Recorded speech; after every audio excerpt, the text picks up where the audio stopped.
मेरा नाम तुषार है। वो दर्द से तड़प रही थी। अस्पताल के अंदर उसे स्ट्रेचर पर लिटाकर ले जाया जा रहा था और मैं कुछ नहीं कर सकता था। मैं सिर्फ फटी फटी आंखों से उसे जाते हुए देख रहा था। मेरी नज़रों में एक अजीब सा डर था, एक ऐसा डर जो मेरे लिए बहुत ज़रूरी था, क्योंकि मेरी गलती ही की वजह से तो ये सब कुछ हुआ था। मेरी ही गलती थी जो वो बेचारी इस हालत तक पहुंची थी। उसकी इस हालत का जिम्मेदार मैं ही तो था। मगर सब लोग बार बार यही पूछ रहे थे कि आखिर हुआ क्या है। मेरे घर वाले बार बार मुझसे सवाल करते करते तंग आ गए थे। अभी डॉक्टर का चेकअप करना बाकी रह गया था। मैं परेशान था कि जब डॉक्टर आकर बताएगा कि इसे क्या हुआ है और फिर सारा इल्जाम मुझ पर आएगा, तो ना जाने सब लोगों का रिएक्शन मेरे साथ कैसा होगा। फिर अपने झूठ को छुपाने के लिए मुझे कुछ न कुछ तो करना ही था, और फिर मैंने कुछ ऐसा किया जो शायद मुझे नहीं करना चाहिए था। ये काम करने के बाद मुझे तसल्ली हो गई थी कि मेरी सच्चाई कभी खुलकर किसी के सामने नहीं आएगी। मगर सच कभी छुपा नहीं रह जाता।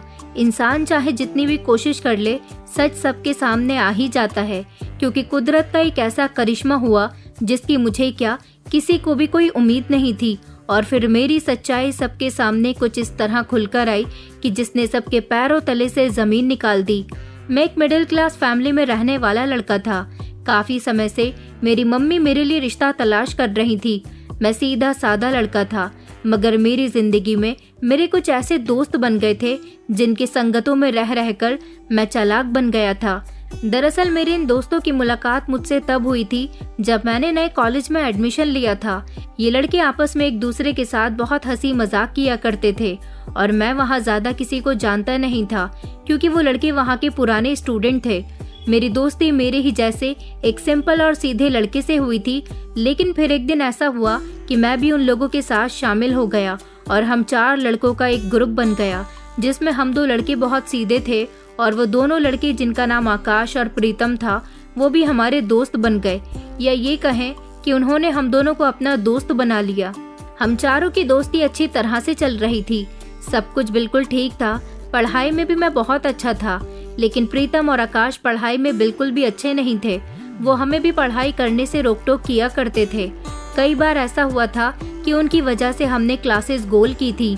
कॉलेज से फ्री होने के बाद मैं और जगत आकाश और प्रीतम के घर चले जाते थे। वहाँ जाने के बाद वो लोग नए नए तरह की ट्रिक्स हमें सिखाया करते थे। वो हमें चालाक बनाने की ट्रेनिंग दे रहे थे, क्योंकि वो लोग भी ये बात अच्छी तरह से जानते थे कि हम बहुत सीधे हैं और आज की दुनिया में हमें आसानी से कोई भी बेवकूफ़ बना सकता है। मगर हम दोनों उन दोनों के साथ रह रहकर इतना तो सीख ही गए थे कि अच्छे बुरे की पहचान हमें बहुत अच्छे तरीके से होने लगी थी। वो दोनों स्मोकिंग किया करते थे, जबकि हम दोनों ऐसे नहीं थे। मगर कहते हैं ना कि संगत का असर इंसान को बहुत जल्दी बिगाड़ने लगता है। प्रीतम ज्यादातर अपने घर में अकेला होता था, क्योंकि उसके फादर की पोस्टिंग कहीं दूर थी, इसीलिए वो कभी कभी अपने घर पर आया करते थे। लेकिन इस बात का फायदा प्रीतम खूब उठाता था। ज्यादा से ज्यादा अपने दोस्तों के साथ एंजॉय करना, पढ़ाई पर ध्यान न देना, गलत काम करना, ये सब कुछ उसने अपनी आदतों में शामिल कर लिया था और वो हम लोगों को भी अपने जैसा ही बनाना चाहता था। उस दिन मैंने भी पहली बार उन सबके साथ बैठकर स्मोकिंग की थी और जगत ने भी पहली बार स्मोकिंग की थी। मेरे स्मोकिंग करने के बारे में तो किसी को कुछ पता नहीं चला, मगर ये काम जगत को बहुत भारी पड़ गया था। जगत ने अपनी पॉकेट में सिगरेट की डिब्बी रख ली थी और वो अपने घर चला गया था। जब वो अपने घर गया तो वो सिगरेट की डिब्बी उसके घर वालों के हाथ लग गई थी और इस तरह उसके घर में बहुत हंगामा हुआ था, क्योंकि जगत के पेरेंट्स और उसका पूरा परिवार एक ऐसा परिवार था जो बहुत ही शरीफ लोग थे। स्मोकिंग करना, शराब पीना या गुटखा खाना तो उनके यहाँ दूर दूर तक कोई नहीं करता था। जब उन्होंने देखा कि जगत की जेब से सिगरेट की डिब्बी बरामद हुई है तो ये बात उन लोगों से बर्दाश्त न हुई और उन्होंने जगत पर बहुत डांट लगाई थी। कहने को तो जगत जवान लड़का था, वो अपनी मर्जी से जो चाहे वो कर सकता था, मगर उसके घर वाले उसे उसकी मर्जी के मुताबिक जीने नहीं देते थे। वो हमेशा अपने बच्चों को अच्छे संस्कार देना चाहते थे। यही वजह थी कि एक छोटी सी सिगरेट की डिब्बी से उसके घर में बहुत बड़ा हंगामा हुआ और उन लोगों ने जगत के दोस्तों के साथ उसका उठना बैठना बंद करवा दिया था। अब जब भी हम लोग जगत को फोन करते, वो हमारी कॉल रिसीव ही नहीं करता था। कई बार मैं उसके घर उसे बुलाने के लिए भी गया था तो उसके पापा ने मुझे दरवाजे से ही इतनी बातें सुनाई थी कि मैं बेइज्जती महसूस करते हुए उसके घर के दरवाजे से वापस लौट आया था और दोबारा मेरी फिर हिम्मत ही नहीं हुई थी कि मैं उसके घर फिर से जा सकूं। जगत के घर वालों ने शायद अपने बेटे को बुरे लड़कों के साथ उठने बैठने से मना करके अच्छा किया था, क्योंकि वो गलत संगतों में रह रहकर शायद और ज्यादा बिगड़ जाता। आज वो हम लोगों के साथ बैठकर सिगरेट पी रहा था, कल को शराब भी पी सकता था। कुछ माता पिता अपनी औलाद के लिए जो फैसले करते हैं वो अच्छे के लिए ही करते हैं, मगर उस समय हम पर जवानी चढ़ी हुई थी। हम चाहते थे कि हमें हमारी मर्जी के मुताबिक जीने दिया जाए। मेरे पेरेंट्स तो मुझे किसी मामले में रोकते टोकते ही नहीं थे। वो ये बात बहुत अच्छे से जानते थे कि उनका बेटा कभी किसी गलत संगत का शिकार नहीं हो सकता और ना ही वो पढ़ाई में कभी कमजोर हो सकता है, मगर वो ये नहीं जानते थे कि मैं गलत संगत का शिकार भी हो गया था और मेरा पढ़ाई से भी ध्यान अब हटने लगा था, क्योंकि जब मैं अपने दोस्तों के साथ मौज मस्ती करता था तो पढ़ाई नहीं कर पाता था। घर से निकलता कॉलेज जाने के लिए था, मगर कॉलेज नहीं पहुंचता था। जगत कॉलेज आता तो वो हम सबको देखकर इग्नोर किया करता था। वो हमसे बात भी नहीं करता तो बदले में हम भी उससे बात नहीं करते थे, मगर वो कॉलेज में अच्छे मार्क्स से पास हुआ था और हम लोग बस मामूली से ही नंबर लेकर पास हो गए थे। हम लोगों की पढ़ाई तो जैसे तैसे पूरी हो गई थी, अब हमें नौकरियां करनी थी। आकाश और प्रीतम तो अभी तक अपने बाप की दौलत पर अपनी जिंदगी गुजार रहे थे, मगर मेरे घर में तो मेरे माता पिता को सबसे ज्यादा उम्मीदें मुझसे ही थी। आखिरकार मैं उनका इकलौता बेटा था। लाख कोशिशों के बाद भी मुझे अच्छी कंपनी में नौकरी न मिल सकी थी। फिर मैंने स्कूल में टीचर की नौकरी करना शुरू कर दी थी, जहाँ पर मुझे इतने पैसे तो मिल ही जाते थे कि मैं अपने पापा के हाथ पर अपनी सैलरी रख दिया करता था। मेरे पापा मुझसे कोई शिकायत नहीं करते थे। आखिरकार घर में बहुत सारी ऐसी जिम्मेदारियां थी जो मुझे पूरी करनी थी। धीरे धीरे मेरी उम्र बढ़ती जा रही थी। सुना था कि जगत की नौकरी एक अच्छी कंपनी में लग गई है। आज वो एक कामयाब इंसान है और मैं एक मामूली से स्कूल में स्कूल टीचर था, मगर मेरी यारी दोस्ती आकाश और प्रीतम के साथ अभी तक वैसी की वैसी ही थी। उन लोगों के साथ रह रहकर मैं काफी हद तक बिगड़ चुका था। अब मेरी मम्मी मेरे लिए लड़की तलाश कर रही थी, क्योंकि वो मेरी शादी करना चाहती थी। मुझे तो कोई लड़की पसंद नहीं थी, क्योंकि सबसे पहले मेरी मम्मी ने मुझसे मेरी पसंद के बारे में पूछा था। आजकल होता ही है कि हर लड़के को कोई न कोई लड़की जरूर पसंद होती है, मगर मैं तो इतना सीधा था कि कभी लड़कियों को नजर उठाकर भी नहीं देखता था। उनको पसंद करना और उनसे बातें करना तो मेरे लिए बहुत दूर की बात थी। लेकिन मैंने देखा था कि आकाश और प्रीतम बहुत सारी लड़कियों से फोन पर बातें करते थे। कहते थे कि वो सारी ही लड़कियां उनकी गर्लफ्रेंड हैं, मगर आज तक मेरा सामना किसी ऐसी लड़की से नहीं हुआ था जो मेरी गर्लफ्रेंड बनती। मेरी बहन को मेरे लिए एक लड़की बहुत पसंद आ गई थी। सुना था कि वो लड़की कम उम्र की और खूबसूरत लड़की है। मेरे घर वाले लड़की को देखकर आ गए थे और उन्होंने अपनी तरफ से रिश्ता फाइनल कर दिया था, मगर लड़की वालों का भी मुझे देखना रह गया था। वो दिन संडे का था जब मेरी मम्मी ने मुझसे बोल दिया था कि आज तुम्हें कहीं बाहर नहीं जाना, आज तुम्हें लड़की वाले देखने के लिए आ रहे हैं। मगर हफ्ते में संडे का एक ही तो दिन मिलता था अपने दोस्तों के साथ मौज मस्ती करने का और उनसे मिलने का। मम्मी से मैं जल्दी का कहकर उनसे मिलने के लिए चला गया था। लगभग 1 घंटा मैंने उन लोगों के साथ बिताया और फिर उनको बताया कि अब मैं चलता हूँ। तो आकाश ने कहा कि आज तुम्हें जाने की इतनी जल्दी क्यों हो रही है, वैसे तो तुम पूरा संडे हमारे साथ ही गुजारते हो। मैंने उनको बताया कि दरअसल मुझे लड़की वाले देखने के लिए आ रहे हैं। मेरी बात सुनकर प्रीतम और आकाश बहुत खुश हुए थे। उन दोनों ने मुझे मुबारकबाद भी दी थी कि तुम्हारा तो रिश्ता तय होने जा रहा है। मैं उन लोगों की ऐसी बातों पर बहुत खुश हो रहा था और फिर मैं जल्द ही अपने घर वापस आ गया था। घर आया तो देखा कि घर में मेहमान मेरा इंतजार कर रहे थे। मम्मी और मेरी छोटी बहन मुझ पर बरसने लगी कि आपको पहले ही बोला था ना कि आज कहीं नहीं जाना, और अगर जाओ तो जल्दी आ जाना। जल्दी से अब अपना हुलिया ठीक करो और लड़की के माता पिता के पास जाकर बैठ जाओ। थोड़ी देर के बाद मैं कमरे के अंदर चला गया, जहाँ पर लड़की के पिता और लड़की की माँ बैठी हुई थी। उन लोगों ने मुझे पसंद कर लिया था और वो लोग कह कर गए थे कि शादी जल्दी ही होनी है। मैं बहुत खुश था।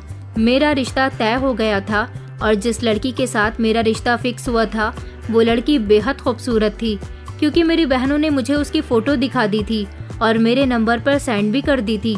मैंने अपने दोस्तों को भी अपनी होने वाली पत्नी की फोटो दिखाई थी। वो लोग देखकर बहुत खुश हुए थे और कह रहे थे कि तुम्हें तो बहुत अच्छी लड़की मिली है, हमें भी शादी करने के लिए ऐसी ही लड़की की तलाश है, मगर क्या करें, हमारे घर वाले अभी हमारी शादी करना ही नहीं चाहते। ये कहकर वो दोनों जोर जोर से हंसने लगे थे। न जाने क्यों वो बार बार मेरी होने वाली पत्नी नीलम की तारीफ कर रहे थे। कभी उसके होठों के बारे में बात करते तो कभी उसकी आंखों के बारे में बात करते थे। उन लोगों के मुंह से उसकी तारीफ सुनकर मुझे एक जलन सी महसूस हो रही थी, मगर फिर भी मैं खामोश रहा था। जब मैं घर आया तो रात को उसकी तस्वीर देखकर मन ही मन मुस्कुरा रहा था। रिश्ता तय होने से मुझ में इतना बदलाव आया था कि मैं उससे मोहब्बत करने लगा था, उसके बारे में सोचने लगा था और दिन रात उसकी फोटो देखता रहता था। मेरी शादी में अब कुछ ही दिन रह गए थे। मेरे ससुराल वालों को मैं बहुत पसंद आया था। मेरी एक साली भी थी जिससे कभी कभी मेरी बात हो जाया करती थी, मगर मैं तो नीलम से बात करना चाहता था। नीलम की बहन ने मुझे बताया था कि नीलम का व्यवहार बड़ा ही शांत है, वो ज्यादा किसी से बात नहीं करती और हमेशा खामोश खामोश सी रहती है। मैंने सोचा कभी मैं भी तो ऐसा ही हुआ करता था, ज्यादा किसी से बात नहीं करता था। घर में तो मेरा बिहेवियर अभी भी ऐसा ही था। फिलहाल जैसे तैसे वो वक्त भी गुजर गया और मेरी शादी के दिन करीब आने लगे थे। घर में मेरी शादी की तैयारियां शुरू हो गई थी। मैंने भी अपने दोस्तों को अपनी शादी में इनवाइट कर दिया था। वो लोग तो हमेशा मेरी शादी के बारे में ही बातें करते रहते थे। हमेशा उनकी जुबान पर यही बात रहती थी कि तुम अपनी पत्नी से पहली बार मिलोगे तो किस तरह का रिएक्शन दोगे। अब ये मेरा और मेरी पत्नी का पर्सनल मैटर था। मैं उन लोगों को पति पत्नी के बीच होने वाली बातों के बारे में तो कुछ भी नहीं बता सकता था, क्योंकि मैं खुद पहली बार नीलम से मिलने वाला था। फिलहाल मेरी शादी नीलम के साथ हो गई थी। वो दुल्हन बनी कमरे में मेरा इंतजार कर रही थी। मैं अपनी पत्नी से मिलने के लिए बहुत एक्साइटेड था, लेकिन इससे पहले मैं अपने दोस्तों के पास चला गया था, जो कि अभी हमारे घर से गए नहीं थे। ये मेरी सबसे बड़ी गलती थी। मेरे दोस्त मुझे मेरे कमरे में जाने से पहले ही अपने साथ घर से बाहर ले गए थे और कहने लगे थे कि शादी की पहली रात के लिए हम तुम्हें ऐसी ऐसी टिप्स देंगे कि तुम सारी जिंदगी हमारी दी गई टिप्स को याद रखोगे, हमारी बात मानोगे तो फायदे में रहोगे।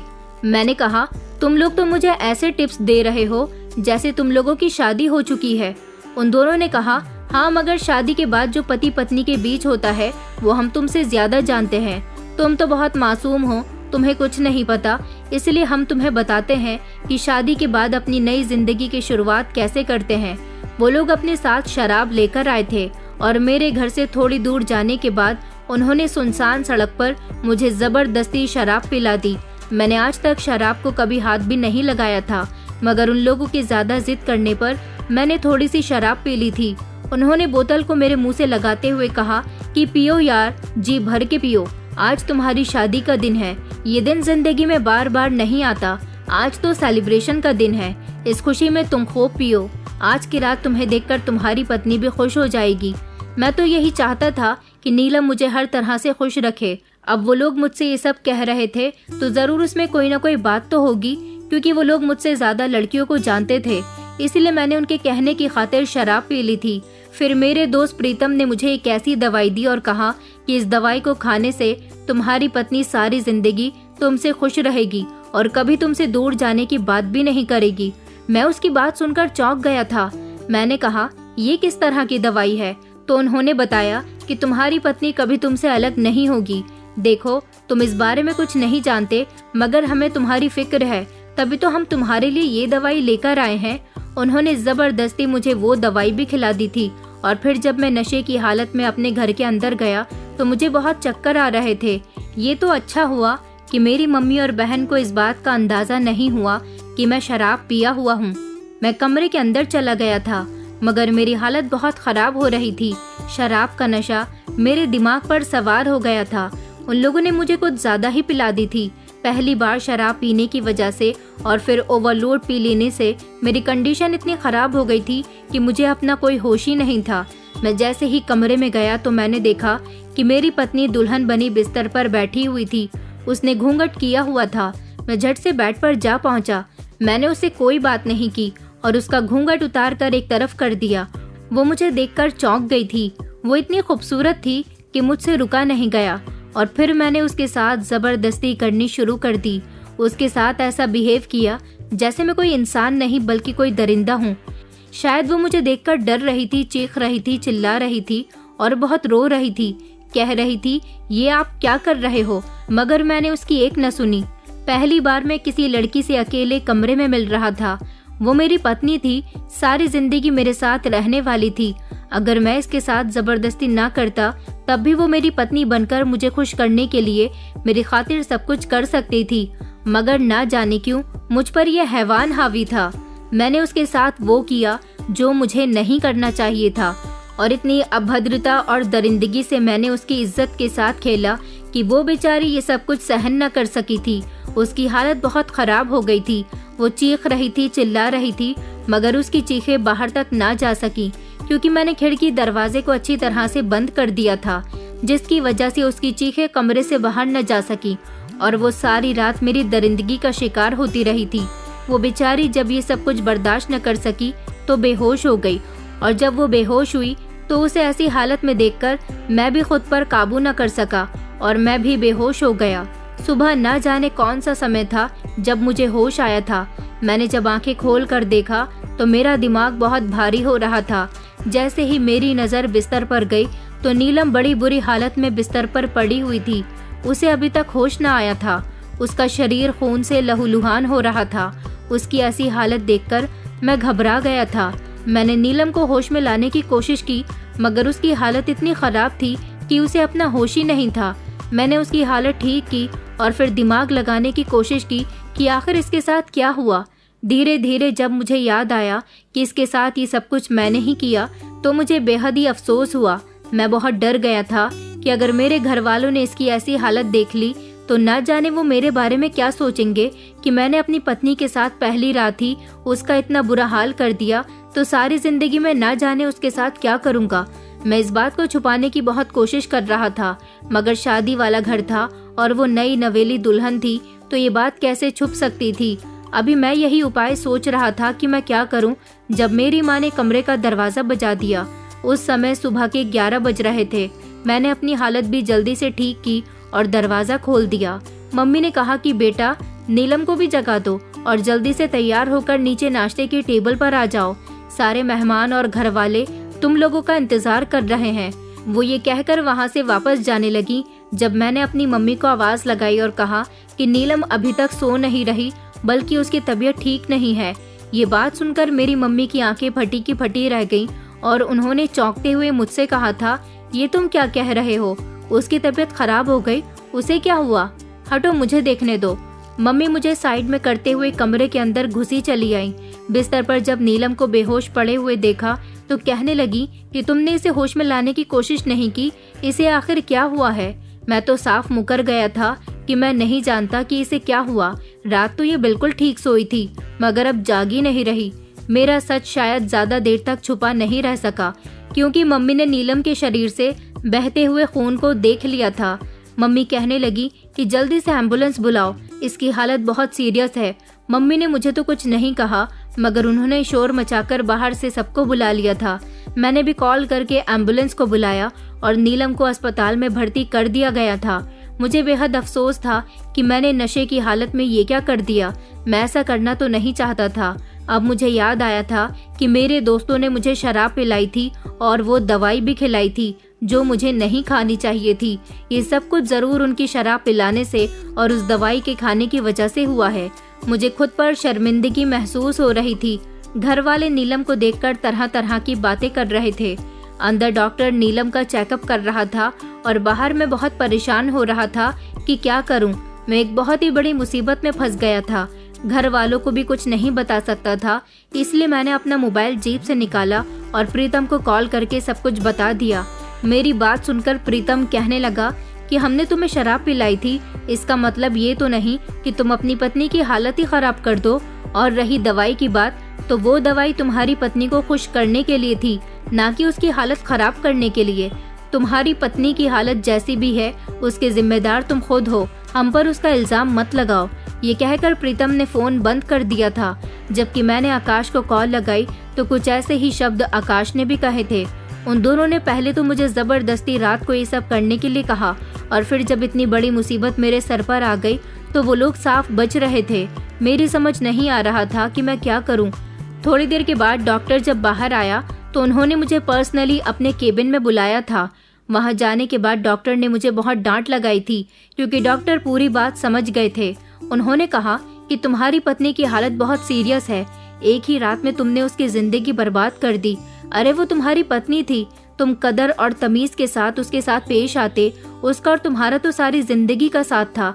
तुमने तो उसके साथ हैवानियत को इस तरह से अंजाम दिया जैसे तुम उसके पति नहीं बल्कि उसको एक रात के लिए खरीद के लाए थे। डॉक्टर की बातें सुनकर मुझे बहुत गुस्सा आ रहा था। मैंने तो ऐसा सोचा भी नहीं था कि मैं नीलम के साथ ये सब कुछ भी कर सकता हूँ। इस सब के जिम्मेदार मेरे दोस्त थे, मेरी कोई गलती नहीं थी। उन्होंने ही मुझे शराब पिलाई थी और दवाई भी खाने के लिए दी थी, जिसकी वजह से ये सब हुआ। मगर मैंने डॉक्टर साहब से कहा था कि मैं आपसे हाथ जोड़कर रिक्वेस्ट करता हूँ, ये बात प्लीज मेरे घर वालों को मत बताइएगा, क्योंकि ये हम दोनों पति पत्नी का पर्सनल मैटर है। मेरी पत्नी ठीक हो जाएगी तो मैं उसका बहुत ख्याल रखूंगा, कभी उसे किसी चीज की कमी नहीं होने दूंगा और हमेशा उसकी इज्जत करूंगा। मेरी बात सुनकर डॉक्टर को मुझ पर यकीन आने लगा था। डॉक्टर ने कहा कि ठीक है, हम किसी को कुछ नहीं बताएंगे, मगर तुम्हारी पत्नी के आधे शरीर को पैरालाइज हो गया और उसकी हालत इतनी खराब हो गई कि वो ना तो बिस्तर से हिल सकती है और ना ही कुछ बोल सकती है। उसको हमें कुछ दिन अस्पताल में ही रखना होगा। मैंने डॉक्टर साहब से कहा था कि आप जितने दिन चाहें उसे अपने पास रखें, मगर मेरी पत्नी ठीक हो जानी चाहिए और उसके इलाज में भी जितना पैसा खर्च होगा मैं वो सब करने के लिए तैयार हूँ। डॉक्टर को तो मैंने जैसे तैसे भरोसा दिला दिया था। नीलम के घर वाले भी उसकी तबीयत देखने के लिए अस्पताल आ गए थे। डॉक्टर ने हमारे घर वालों को यही बताया था कि शादी की थकान की वजह से और बीपी लो हो जाने की वजह से उसकी ऐसी कंडीशन हो गई। अभी वो कुछ दिन हॉस्पिटल में ही रहेगी। मुझे तो इस सब के बारे में सोच सोच कर बहुत गुस्सा आ रहा था, क्योंकि ये सब कुछ मेरे दोस्तों का ही किया धरा था। अगर वो मुझे जबरदस्ती शराब ना पिलाते तो मेरे साथ ये ना होता, और मैं भी उन लोगों की बातों में ना जाने क्यों आ गया था। मेरे घरवाले और नीलम के घरवाले दोनों की ही जुबान पर एक सवाल था कि आखिर उसे हुआ क्या था, लेकिन फिर डॉक्टर के दिए हुए जवाब ने उन सब के सवालों के जवाब दे दिए थे, जिसके बाद कोई भी मुझसे कोई सवाल न कर सका था। मगर मेरी ये सच्चाई ज्यादा देर तक तो नहीं छुप सकती थी। जैसे ही मेरी पत्नी होश में आएगी वो सबको सब कुछ सच सच बता देगी। फिर मेरे दिमाग में एक आइडिया आया। शायद ये काम मुझे नहीं करना चाहिए था, मगर मैं क्या करता, ये काम मेरे लिए करना बहुत जरूरी था। दरअसल मेरे दिमाग में आइडिया ये आया था कि मैं अपनी पत्नी को मरवा देता हूँ। जब वो जिंदा ही नहीं रहेगी तो किसी को कुछ बताएगी भी नहीं। मगर ये काम कैसे हो सकता था? फिर मेरी नज़र हॉस्पिटल के एक वार्ड बॉय पर गई, जो बार बार मेरी पत्नी के कमरे में आ जा रहा था। मैंने उसको खामोशी से एक तरफ को बुलाया और उसको पैसों का लालच दिया और कहा कि अगर तुम मेरी पत्नी को मारने में कामयाब रहे तो मैं तुम्हें पूरे 2 लाख रुपए दूंगा। मैं जानता था कि पैसों के लालच में आकर वो ये काम करने के लिए तैयार हो जाएगा, क्योंकि उस मामूली से वार्ड बॉय के लिए 2 लाख रुपए बहुत बड़ी रकम थी। मैंने उससे कहा, कुछ भी ऐसा करो कि मेरी पत्नी अपनी जान से चली जाए और उसकी मौत का कारण किसी को पता न चले। होश आने से पहले पहले वो जिंदा नहीं रहनी चाहिए। मैंने उसे एडवांस के 50,000 रुपए भी दे दिए थे, क्योंकि इस समय मेरे पास इतने ही पैसे थे। इस वार्ड बॉय का मुंह बंद करने के लिए और अपना काम करवाने के लिए तो मुझे इतने पैसे इसे देने ही थे। बाकी के पैसों का बंदोबस्त भी मुझे कहीं ना कहीं से करना ही था। फिलहाल मैंने उससे कहा था कि कल सुबह तक ये लड़की मर जानी चाहिए। उसने मुझे भरोसा दिलाया था और कहा था कि आप बस पैसों का इंतजाम रखना, ये लड़की कल सुबह तक जिंदा नहीं रहेगी और ये कैसे मरी ये भी किसी को पता नहीं चलेगा। मैं उस वार्ड बॉय की बात सुनकर बेफिक्री से अपने घर वापस आ गया था, क्योंकि वहाँ अस्पताल में मेरी मम्मी और मेरी बड़ी बहन उसके साथ रुकी हुई थी। घर आकर जब मैं अपने बिस्तर पर लेटा तो मुझे बड़े सुकून की नींद आई थी। मैंने यही सोचा था कि मेरी इस हरकत के बारे में कभी किसी को कुछ पता नहीं चलेगा, और रही अपने दोस्तों की बात तो मैं अब उन लोगों से कोई वास्ता नहीं रखूंगा। मुझे मुश्किल में फंसाकर वो लोग मेरी कोई मदद भी नहीं कर पाए थे। सुबह जब मेरी आँख खुली तो मैंने सोचा कि अस्पताल में जरूर कोई ना कोई खबर मिलेगी, मगर ना तो मेरे नंबर पर किसी की कॉल थी और ना ही पापा ने मुझे नीलम की तबीयत के बारे में कुछ बताया था। मैं खुद ही अस्पताल चला गया। वहां जाकर मैंने देखा कि मेरी मम्मी और मेरी बहन तो मेरी पत्नी की तरफ से बेफिक्र थी। मैंने उनसे नीलम की तबीयत के बारे में पूछा तो उन्होंने कहा कि वो बिल्कुल ठीक है, मगर रात बेंच पर बैठे बैठे हम लोगों की अचानक आंख लग गई थी। उसी दौरान नीलम के कमरे में एक हादसा हुआ। उनकी बात सुनकर मैं चौंक गया। मैंने बड़े ही गौर से उनकी बात सुनी थी। उसके बाद उन्होंने मुझे जो बताया उसने तो मेरे होश ही उड़ा दिए थे। दरअसल मेरी मम्मी ने मुझे कहा कि आधी रात के समय नीलम के कमरे से किसी के जोर जोर से चीखने की आवाज आ रही थी। जब हम लोग भागकर कमरे के अंदर गए तो देखा कि वहाँ पर वार्ड बॉय अजीब सी हालत पर पड़ा हुआ जोर जोर से चीख रहा है। उसकी कंडीशन बहुत खराब थी, हाथ पैर बुरी तरह से अकड़ गए थे। न जाने उसे क्या हुआ था और वो क्यों इतनी बुरी तरह से चीख रहा था। रात ही उसे इमरजेंसी वार्ड में एडमिट कर दिया गया। बताया जा रहा है कि उसकी हालत ठीक नहीं है। उसको तो अपनी आंखों से दिखाई देना भी बंद हो गया। नीलम के कमरे में उसके साथ क्या हुआ और उसकी ऐसी खतरनाक हालत कैसे हुई, वो इस बारे में किसी को कुछ बता भी नहीं रहा था। भगवान जाने उस बेचारे के साथ क्या हुआ, मगर अच्छी बात यह है कि उस हादसे के 1 घंटे के बाद ही हमारी नीलम को भी होश आ गया। डॉक्टर ने कहा है कि वो जल्दी रिकवर हो जाएगी और हम उसे अपने घर ले जा सकेंगे। न जाने मेरे बेटे की खुशियों को किसकी नजर लग गई।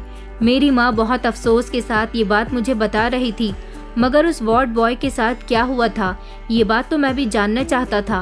मैं खामोशी से वहाँ से निकलकर इमरजेंसी वार्ड की तरफ पहुँच गया था, जहाँ पर वो वार्ड बॉय एडमिट था। मैं जानना चाहता था कि वो तो मेरी पत्नी को उसके कमरे में मारने के लिए गया था, तो फिर उसकी खुद की हालत ऐसी कैसे हो गई। मैं जब वहाँ गया तो देखा कि वो वार्ड बॉय अपने बिस्तर पर बड़ी बेसुध हालत में पड़ा हुआ था। मैं उसके करीब जाकर बैठ गया। उसकी शक्ल देखकर तो ऐसा लग रहा था जैसे उसके साथ सच में कुछ खौफनाक और डरावना सा हुआ है। मैंने उससे बात करने की कोशिश की। उसकी आंखों पर पट्टी बंधी हुई थी। उसकी हालत बहुत नाजुक थी।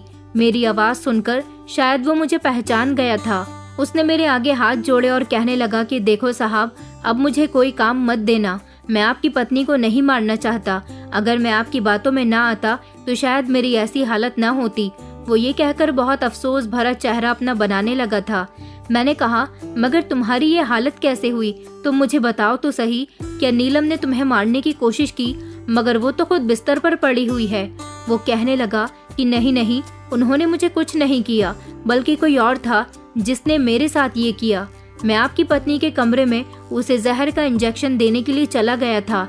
स्टाफ के लोगों को तो वैसे भी पेशेंट के कमरे में आने जाने की परमिशन होती है। मैंने सोचा कि मैं आपकी पत्नी को जहर का इंजेक्शन दे दूंगा और उसके बाद आपकी पत्नी कभी होश में ही ना आ सकेगी और अपनी जान की बाजी हार जाएगी। मैं उसके इंजेक्शन लगाने ही वाला था जब उसकी खूबसूरती देखकर मेरी भी उस पर नियत खराब होने लगी। मैंने सोचा कि रात के समय कमरे के अंदर कोई आएगा भी नहीं और ये लड़की कोई हरकत भी नहीं कर सकती। मैं इसकी इज्जत खराब भी कर लूंगा तो किसी को कुछ पता नहीं चलेगा। क्यों ना पहले मैं अपनी इच्छा इसके साथ पूरी कर लूं, उसके बाद ही इसको मारना ज्यादा बेहतर रहेगा। मैं धीरे धीरे उसकी तरफ बढ़ रहा था। जैसे ही मैंने उसको हाथ लगाया तो अचानक एक तेज सी बिजली मेरी आंखों में घुस गई। उसकी कड़क इतनी जोरदार थी कि मेरे कानों के पर्दे फटने लगे। मुझे कोई साया सा उसके पास खड़ा हुआ महसूस हुआ था, जिसने मुझे जोर से पीछे धकेल दिया। मैं इतनी जोर से धक्का खाकर दरवाजे के पास आकर गिरा था कि दरवाजा मेरे दिमाग पर जोर से लगा और मुझे ऐसा लग रहा था जैसे किसी ने मेरी आंखों में चमकती हुई बिजली की रोशनी को डाल दिया हो। मेरी आंखों में अजीब सी चुभन होने लगी। मैं जोर जोर से चिल्लाने लगा था। मेरा पूरा शरीर डर के मारे कांपने लगा। कमरे में एक जोरदार सा झटका मुझे आता हुआ महसूस हुआ। मशीनों की आवाजें जोर जोर से चारों तरफ गूंज रही थी। कमरे की लाइट खुद ब खुद जलबुझ होने लगी। मुझे ऐसा लग रहा था जैसे धीरे धीरे ये साया चलते हुए मेरे करीब आया और इसने मुझे एक बार और जोर से जमीन पर पटक दिया। मैं इतनी जोर से चिल्ला रहा था, फिर भी शायद मेरे चीखने की आवाज किसी को नहीं जा रही थी। मेरे हाथ पैर पूरी तरह से अकड़ गए थे। शरीर कोई भी हरकत करने काबिल न रहा था। आंखों में इतनी तेज चमक थी कि आंखें खुलने का नाम नहीं ले रही थी। कमरे में इतना शोर था कि मैं कुछ सोच समझने के काबिल न रहा था। फिर थोड़ी देर के बाद जब पूरे कमरे के अंदर शांति फैल गई, मेरे हाथ पैर अकड़ गए। मुझे कुछ दिखाई न देने लगा। ऐसा लग रहा था जैसे अब मेरी आंखों में एक गहरा अंधेरा छा गया है। मैं कुछ नहीं देख सकता था। मैं जोर जोर से चिल्लाने लगा। जब कमरे के अंदर कुछ लोग आए और उन्होंने मेरी हालत देखी तो उन सब की भी चीखें निकल गईं।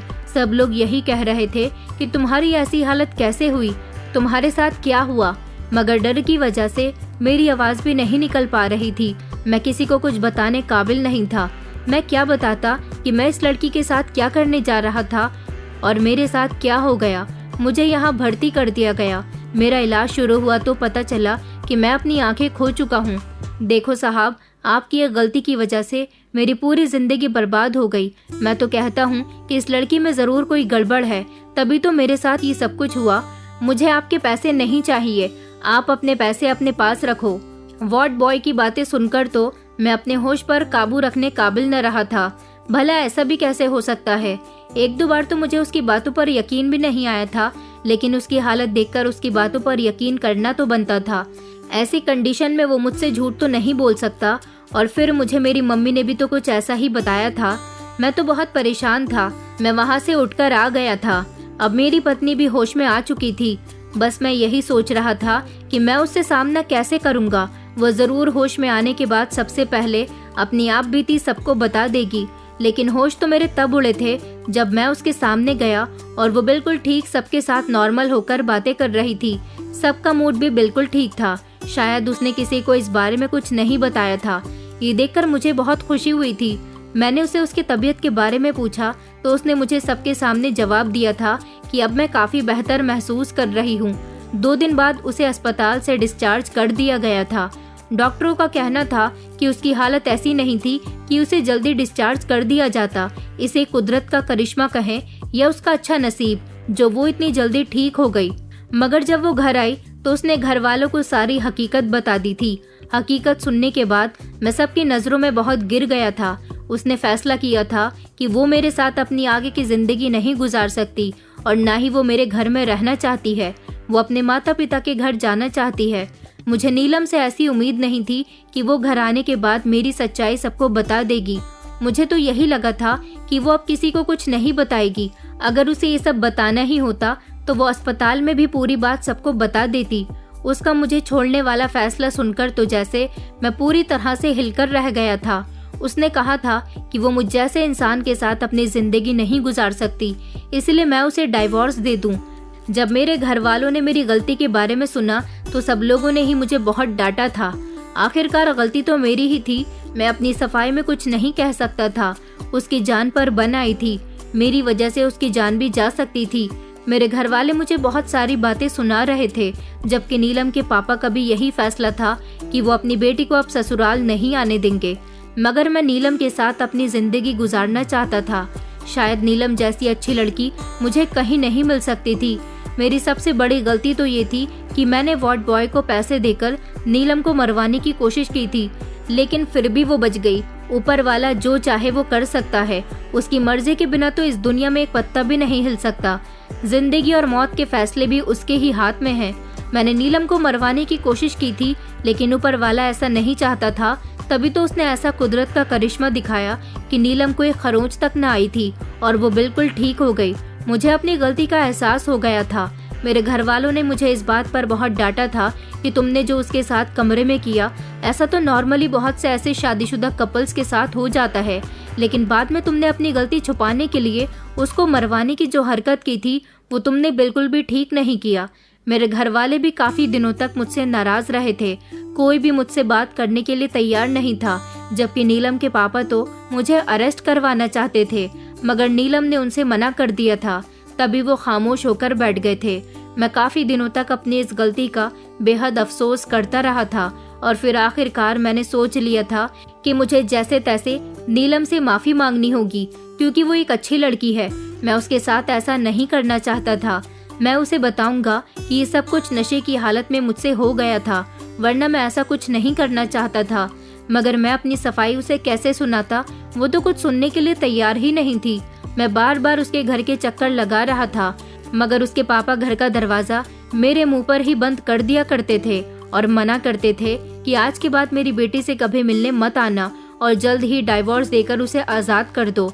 मैं उसकी शादी कहीं और करवा दूंगा, लेकिन मैं किसी हाल में भी नीलम को छोड़ने के लिए तैयार नहीं था।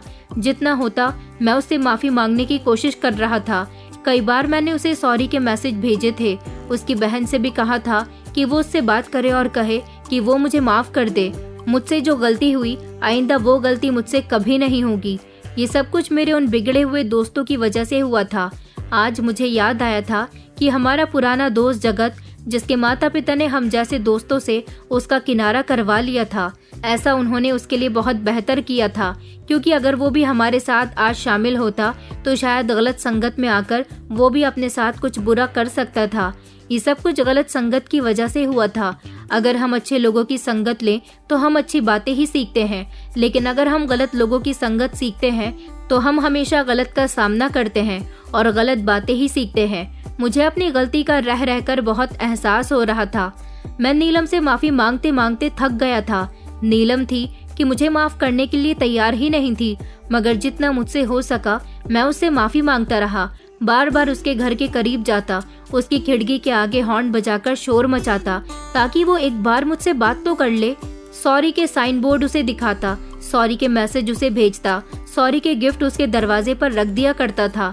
कान पकड़कर उससे माफ़ी मांगता, बार बार उसके दरवाजे पर जाता, उसके घर वालों से भी माफ़ी मांगता। 3 महीने मैंने उससे माफ़ी मांगी थी और फिर एक दिन ऐसा हुआ कि नीलम ने हार कर मुझे माफ़ कर दिया था और फिर वो मेरे साथ मेरे घर चली आई थी। मेरे घर वाले नीलम को अपने घर देखकर बहुत खुश हुए थे। फिर मेरे घर वालों ने भी मुझे माफ़ कर दिया था, क्योंकि मैं नीलम से माफ़ी मांगने में कामयाब रहा था।